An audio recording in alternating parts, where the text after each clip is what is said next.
let's talk about how to actually put this into practice. So this isn't going to be about cutting anything out, more nudging your choices so getting better balance week to week. So I will use olive oil as much as I can generally.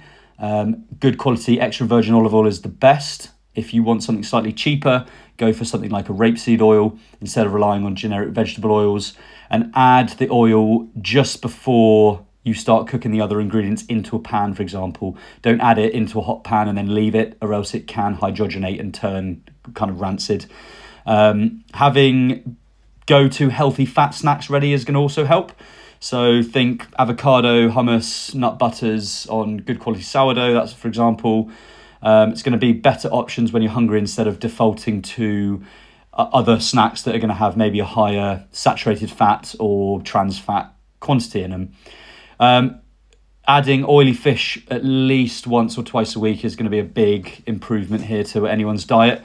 I tend to eat fish 3 to 4 times a week. It doesn't have to be fancy. Tinned salmon, sardines, mackerels are cheap, quick. They're going to give you omega-3s without much effort.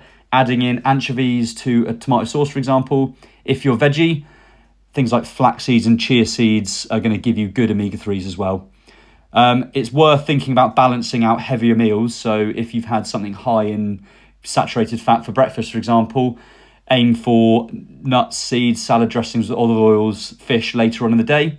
Think balance over time, not perfection at every meal.